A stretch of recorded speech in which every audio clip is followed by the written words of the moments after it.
সাভারের জাতীয় স্মৃতিসৌধে মহান মুক্তিযুদ্ধের বীর শহীদদের প্রতি শ্রদ্ধা নিবেদন করেছেন নবনির্বাচিত রাষ্ট্রপতি মির্জা ফখরুল ইসলাম আলমগীর।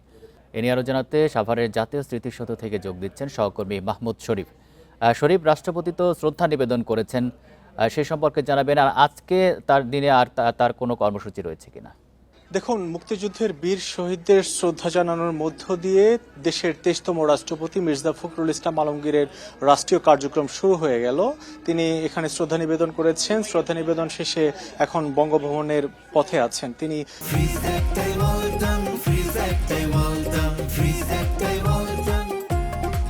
সকাল 10টা 25 দিকে এখানে এসে পৌঁছান। আর পৌঁছানোর পরে তিনি শহীদ বেদিতে আসেন। এখানে বীর শহীদদের প্রতি শ্রদ্ধা নিবেদন করেন, কিছুক্ষণ নীরবে দাঁড়িয়ে নীরবতা পালন করেন এবং এরপরে বিউগলে করুণ সুর বেজে ওঠে এবং সেই সুর বাজার পর আমরা দেখেছি তিন বাহিনীর পক্ষ থেকে তাকে সালাম জানানো হয়।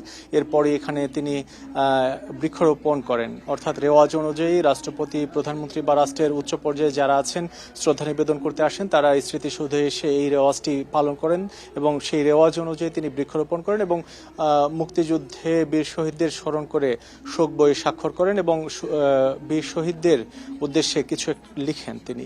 এরপরই স্মৃতিসৌধ এলাকা ছেড়ে গেছেন রাষ্ট্রপতি মির্জা ফখরুল ইসলাম আলমগীর।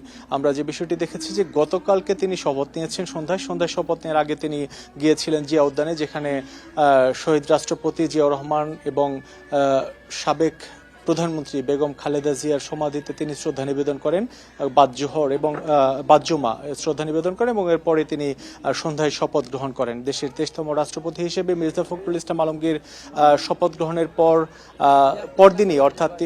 পরদিনই তিনি জাতীয় স্মৃতিসৌধে শ্রদ্ধা নিবেদন করলেন এবং গতকালকে আমরা দেখেছি যে রাষ্ট্রপতি হিসেবে শপথ নেবার পর বেশ কয়েকজন নতুন মন্ত্রী পরিষদের সদস্য শপথ নিয়েছেন এবং তাদেরকে শপথ পড়িয়েছেন নতুন রাষ্ট্রপতি মির্জা ফখরুল ইসলাম আলমগীর। বেলা 12টা থেকে 1টার মধ্যে জাতীয় স্মৃতিসৌধে নতুন মন্ত্রী পরিষদের সদস্য যারা আছেন তারাও এখানে শ্রদ্ধা নিবেদন করতে আসবেন এবং তারাও এখানে শ্রদ্ধা নিবেদন শেষে যাবেন জিয়া উদ্যানে, যেখানে শহীদ রাষ্ট্রপতি জিয়াউর রহমান এবং সাবেক প্রধানমন্ত্রী বেগম খালেদা জিয়ার সমাধিতে তারা শ্রদ্ধা নিবেদন করবেন। আমরা যে বিষয়টি দেখেছি যে সাবেক রাষ্ট্রপতি শাহাবুদ্দিন পদত্যাগের পর আলোচনায় উঠে আসে যে বিএনপি সরকারের রাষ্ট্রপতি কে হতে যাচ্ছেন, বিএনপি সরকার কাকে রাষ্ট্রপতি মনোনয়ন দিচ্ছে। তখন বেশ কয়েকজন নেতার নাম আলোচনায় থাকলেও মির্জা ফখরুল ইসলাম আলমগীরকে বেছে নেওয়া হয় এবং মির্জা ফখরুল ইসলাম আলমগীর মনোনয়ন পেয়ে রাষ্ট্রপতি নির্বাচনে অংশ নেন। 35 বছর পর দেশে রাষ্ট্রপতি নির্বাচন অনুষ্ঠিত হয় 20 তারিখে। সেই নির্বাচনে আমরা দেখেছি যে বিপুল ভোটে মির্জা ফখরুল ইসলাম আলমগীর রাষ্ট্রপতি নির্বাচিত হন এবং রাষ্ট্রপতি নির্বাচিত হবার পরই গতকালকে শপথ গ্রহণ এবং আজকে তিনি জাতীয় স্মৃতিসৌধে শ্রদ্ধা নিবেদনের মধ্য দিয়ে তার রাষ্ট্রীয় যে কার্যক্রম, সেই কার্যক্রমের যাত্রা শুরু হয়ে গেল।